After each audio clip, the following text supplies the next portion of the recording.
কোথায় এটা, কোথায় যেখানে মুখ দিয়ে পুরো আগুন বেরোচ্ছে? ঐতিহাসিক জেলা আমাদের দক্ষিণ দিনাজপুর। এই ঐতিহাসিক জেলারই একটি ঐতিহাসিক পূজা, যার ইতিহাস অনেক বড়। ইতিহাসের সূত্র অনুযায়ী এই মন্দিরে মাকে মুখোশ রূপে পূজা করা হয়। এই পুজোয় দেখা যায় প্রচুর ঐতিহাসিক দৃশ্য, সঙ্গে শয়ে শয়ে মুখোশ একই সঙ্গে একই জায়গায়, গায়ে লোম দাঁড়ানোর মতো ঐতিহাসিক দৃশ্য। আর এই অপূর্ব পূজাতে এসে আমার প্রচুর ভালোবাসার মানুষের সঙ্গেও দেখা হয়ে গেছিল।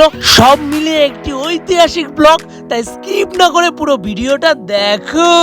তো বন্ধুরা কেমন আছো সবাই? তো বন্ধুরা দেখতে পাচ্ছ আমি কিন্তু চলে এসেছি হিলিতে, আর হিলি থেকে এখন যাব ত্রিমোহনীতে, কারণ ত্রিমোহনীতেই রয়েছে মা বিকট কালীর পুজো। অনেকে কিন্তু দাপট কালী মায়ের পুজোও বলে। মায়ের পুজোর দিন সকালবেলা ছিল প্রচন্ড ঝড়, প্রচন্ড বৃষ্টি। সেই ঝড়ে কিন্তু রাস্তাঘাটের গাছগুলো সেই পড়ে গেছিল, যার একটা শর্ট ভিডিও আমি তোমাদের দিয়েইছি।